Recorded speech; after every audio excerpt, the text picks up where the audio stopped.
Kat situ rupanya dia bagi hint ya bahawa cerita ni memang akan tak logik sehingga ke hujung.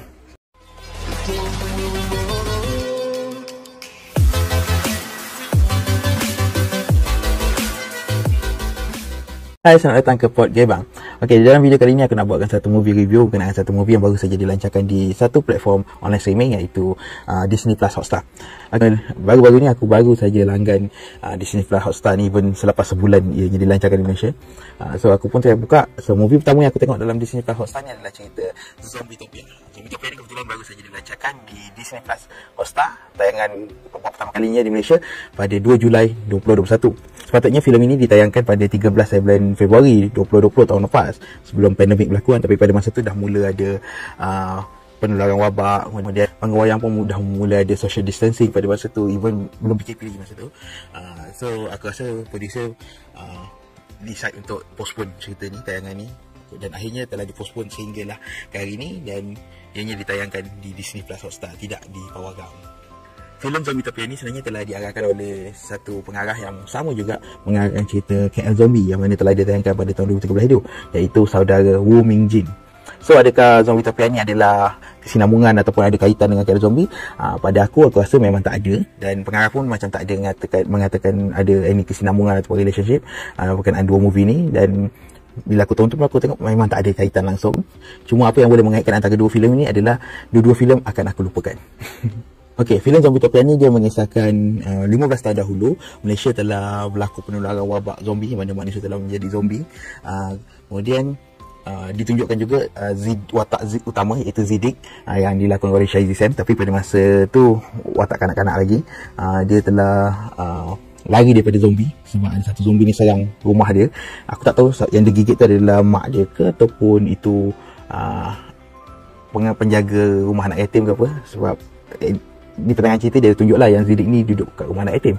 Kemudian ditunjukkan juga ada satu wawancara yang mana watak Dr. Rahman telah diwawancara. Dr. Rahman ni dilakukan oleh Buan Palagai, yang mana dalam wawancara itu dia menunjukkan macam Dr. Rahman telah menemui vaksin kepada penawar kepada virus zombie ni, dan dia telah cuba kepada anak dia sendiri dan telah berjaya.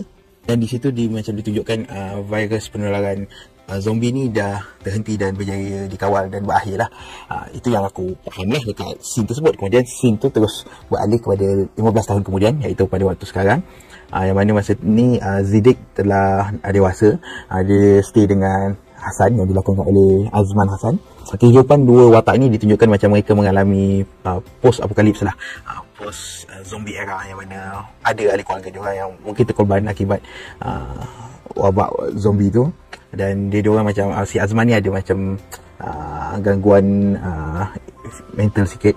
Dia macam teringat si Mariam ni mungkin anak dia kot, aku anggap je lah. Aku tak apa sure sebab cerita ni macam tak berapa clear sepanjang cerita dia. Tapi aku bersabar jugalah tunggu sampai ke akhir, sebab aku harapkan ke ending tu akan clear lah segala persoalan yang aku timbul dalam kepala aku bila aku tonton cerita ni. Tapi rupanya betul-betul clear, betul-betul kosong dekat ending tu.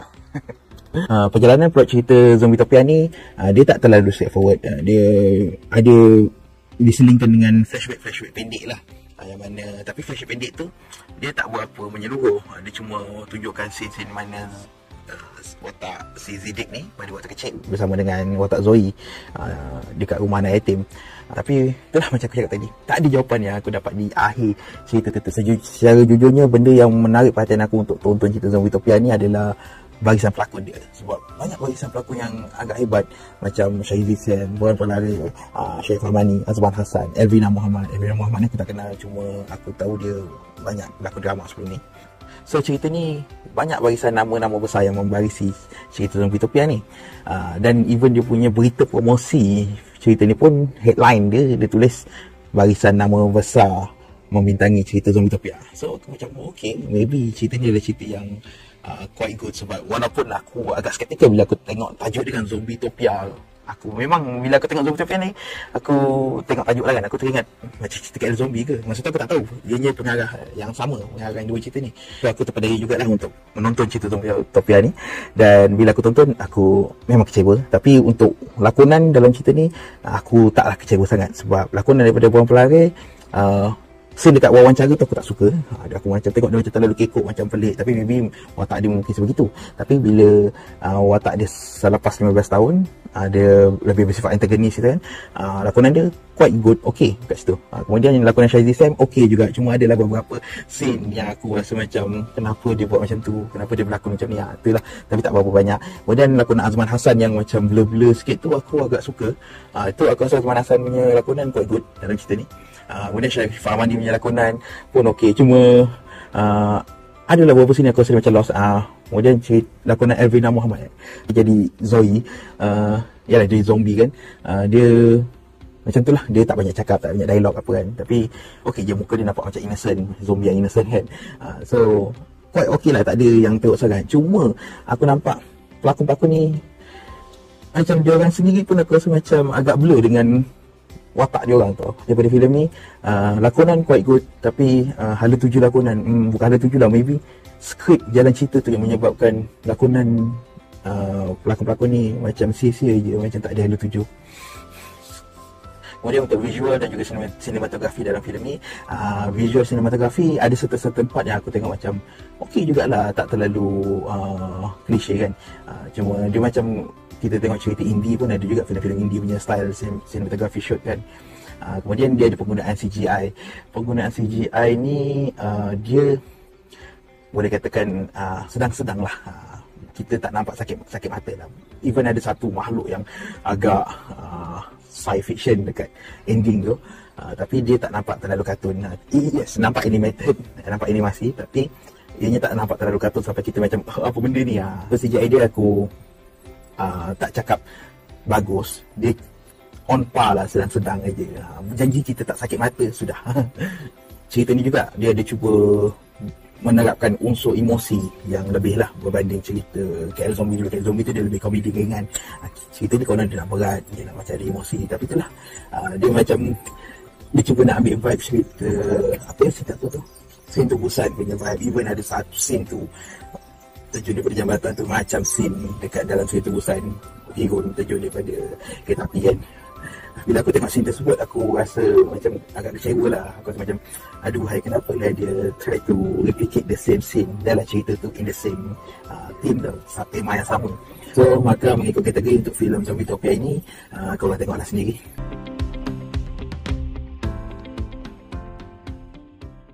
So maka keseluruhan untuk filem Zombitopia ini adalah sebanyak 1.83/5, ataupun daripada segi persentasenya cumalah 36.67%. So filem ini terkategori dalam filem yang gagal. Terlebih dahulu aku mohon maaflah kepada pengarah filem ini, producer dan mereka yang terlibat dalam filem ini. Aku bukanlah nak bash ataupun kutuk hina filem ini, tapi aku cuba bagi justifikasi yang sebaiknya. Macam benda yang okey aku kata okey, benda yang baik aku kata baik, tapi benda yang tak baik, benda yang tak logik aku kata tak logik. So cerita ni kesimpulannya adalah cerita ni sangat tak logik dan tak ada hala tuju, penceritaan yang kosong. Itu aku punya conclusion. Okay, aku faham. Kalau kita tengok movie kadang-kadang, kalau kita tengok scene-scene yang macam pelik, yang macam di luar pemikiran otak kita, kita akan cakap tak logik lah. Kemudian akan ada yang kata biasalah movie mestilah tak logik. Kalau lagi-lagi ni cerita science fiction kan, cerita berkaitan zombie apa, mana ada logik kan. Tapi sebenarnya pendapat tersebut pada aku totally salah. Sebab movie harus logik. Even cerita tu cerita topik science fiction, topik yang tak logik, tapi cerita itu harus create the situation, create the environment, create the story sehingga agar topik itu menjadi logik di dalam filem itu. Okey, aku bagi contoh cerita Jurassic Park. Dia mengisahkan dinosaur pada waktu sekarang. Kita tahu dinosaur tu wujud, tapi dinosaur tu wujud di waktu dahulu. Kita just jumpa sekarang ni, kita jumpa just fosil, tulang-tulang je.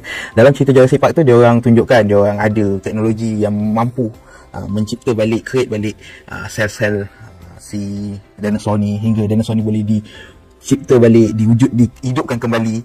Even benda tu just the clone of something, tapi okey, kita nampaklah ada kajian-kajian macam ni, macam itu cerita kan. Itu yang aku maksudkan. Filem harus logik. Even topik yang dia bawa tu adalah topik yang tak logik, tapi cerita tu harus create situation, create the environment, create the storyline, sehingga kan topik tu menjadi logik dia dalam filem tu. Tapi untuk cerita Zombitopia ni, topik tu tak logik dan filem ni tak menceritakan, tak create the storyline, story environment untuk melogikkan topik tersebut tau. Okey, apa yang tak logik? Bukan pasal zombie yang tak logik. Yang tak logik dia adalah pasal dinosaur dekat ujung tu.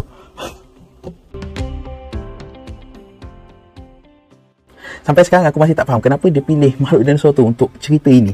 Apa perkaitan zombie dengan dinosaur tu? Even aku perasan dekat pertengahan cerita tu dia tunjuk watak Dr. Rahman yang dilakukan oleh Buan Palare. Dia tengah berborak dengan anak dia, si Siti tu. Dia ceritalah mengimbau kisah lama. Siti cakap bapak dia jumpa fosil dinosaur bernama Spinosaurus. Okay. Ya, kat situ pun dah nampak tak logik. Okay. Bapak dia tu digambarkan macam Dr. Rahman ni pengkaji vaksin untuk penyakit kan. So aku anggap dia adalah virologist yang mengkaji viral vector apa semua kan. Tapi macam pelik, virologist pergi cari fosil sedangkan itu adalah tugas arkeologis. So okay, kat situ dah tak logik. Tapi aku berhusnuzon lagi, maybe dia pergi cari fosil tu sebagai macam hobi sajalah. Tapi dekat ending cerita ni kita nampak rupanya dia cari fosil tu dengan tujuan nak cipta balik dinosaur. Tapi benda tu tak logik sebab dia tak tunjuk, dalam cerita tu tak ada tunjuk kepakaran ataupun kebolehan dalam cerita tu membolehkan dia orang mencipta balik dinosaur ni. Kalau untuk mencipta zombie, okey, ada, dia tunjuk, kita faham kan. Tapi untuk mencipta balik dinosaur tu dia tak ada tunjuk dalam cerita ni. So that's why lah aku katakan kewujudan dinosaur dalam cerita ni memang tak logik gila. Memang confirm memang tak logik gila. Aku tak tahu kenapa pengarah boleh berfikir nak letak dinosaur dalam cerita ni. Kemudian daripada segi penceritaan, cerita ni pun satu lagi masalah. Cerita ni macam aku nampak pace dia tu mula-mula aku starting tu aku tengok macam okay, ada something yang cerita ni ada something lah yang boleh ditunggu sampai ke hujung. Tapi sampai je scene dekat jambatan di mana si Ziddiq bersama Hasan naik kereta Ford Raptor kan. Okay, kat situ tu scene tu aku rasa macam scene tu sangat kucak-kacir, sangat memeningkan, sangat mengstreskan aku bila tengok sebab banyak gila keputusan yang tak logik, keputusan yang tak masuk akal dia buat dalam scene dekat jambatan tu. Scene jambatan tu memang potong steam aku gila. Aku terus macam kat situ terus 100% aku tukar aku punya anggapan harapan untuk ceritanya. Aku macam alamak, cerita ni cerita merepek ni. Kat situ dia punya turn point lah. Tapi sebenarnya before that lagi aku dah ramalkan dah cerita ni akan jadi cerita yang agak tak masuk akal. Yang mana bila watak Hasan tu jumpa dengan pakcik tua dekat museum, kemudian dia cerita pakcik tua tu cakap ada someone watak Cik Lan ke apa hilang tak balik. Kemudian Hasan jawab UFO ke. Kat situ aku macam kenapa dia pilih perkataan UFO dalam scene tersebut. Aku macam kat situ rupanya dia bagi hint ya bahawa cerita ni memang akan tak logik sehingga ke hujung. Kemudian satu lagi benda yang aku tak faham dan aku tak suka dengan cerita ni adalah apa yang cerita ni cuba sampaikan. Okay, aku bagi simplify Okay, 15 tahun lepas berlaku zombie breakout. Kemudian Dr. Rahman ni jumpa penawar dan gunakan sel SARS dengan jellyfish ke apa. Kemudian berjaya cipta penawar. Kemudian dia kata dia dah berjaya rawat pesakit-pesakit. Dan even anak dia sendiri pun dah berjaya dirawat. Tapi 15 tahun kemudian Dr. Rahman ni dia kata disisihkan, didakwa atas kesalahan rasuah ke apa macam tu kan. Aku tak, benda tu macam tunjuk keratan surat khabar dengan berita je. Kemudian ditunjukkan watak Siti ni still jadi masih zombie lagi. So kat situ aku dah confused sikit. So adakah bermaksud Dr. Rahman ni tak berjaya pun jumpa penawar ke apa? Tapi kenapa Malaysia dah kata mereka bebas daripada wabak zombie selama 15 tahun? Okay, kat situ satu. Kemudian si Dr. Rahman ni try buat zombie breakout lagi sekali. Dia tangkap orang, dia suntikkan virus zombie, orang jadi zombie, kemudian dia bebaskan dekat public. Kat sini aku pelik lagi sekali. Apa motif Dr. Rahman ni nak buat penularan zombie lagi sekali? Sedang okay, katakanlah dia nak kaut keuntungan untuk jual vaksin. Masalahnya dia sendiri tak ada lagi penawar pada masa tu. Lepas dia dah bebaskan tu, kemudian dia jalan-jalannya dia jumpa si Ziddiq ni. Dia tangkap, dia sedih pelik, dia tengok Ziddiq ni tak berubah jadi zombie selepas kena gigit. Kemudian dia bawa balik Ziddiq, dia test darah. So Ziddiq ni adalah darah dia imun kepada virus zombie lah. So dia baru buat kajian nak cipta penawar. So aku macam apa ni, kalau dia sebarkan virus zombie, jadi kedua ni untuk kaut keuntungan dengan menjual balik vaksin. Okay, aku faham. Tapi masalahnya dia belum ada vaksin lagi, dah disebarkan virus zombie ni. So kat situ motif tu agak kucak-kacir. Aku tak faham gila cerita ni.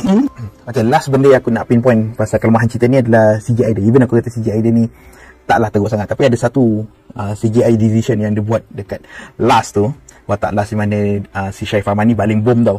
Dia nak jatuhkan dia baling bom dekat tiang flyover jalan flyover atas, ada tiang dua. Dia baling bom, masa tu dia kena kejar dengan dinosaur, Spinosaurus. Dia baling bom tu dekat tiang, dekat bawah tiang. Kita nampak baling bawah tiang dan meletup tu dekat tiang.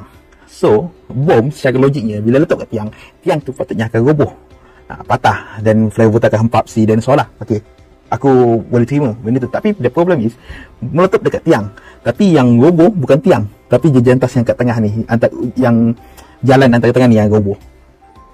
Aku macam, yes, maybe gegaran menyebabkan dia jatuh, tapi tiang ni harus roboh sepatutnya sebab letup dekat tiang kot, dekat pangkal tiang. Itu aku rasa CGI CGI division yang dia buat dekat scene tersebut memang dia tak kaji logik dia lah. Dekat situ aku rasa macam scene tu rasa macam alamak, kenapa ni kenapa dia buat macam ni. Even ni aku kata CGI dia taklah teruk, secara keseluruhan CGI dia tak teruk, tapi dekat last tu scene tu tak logik, CGI tu tak logik.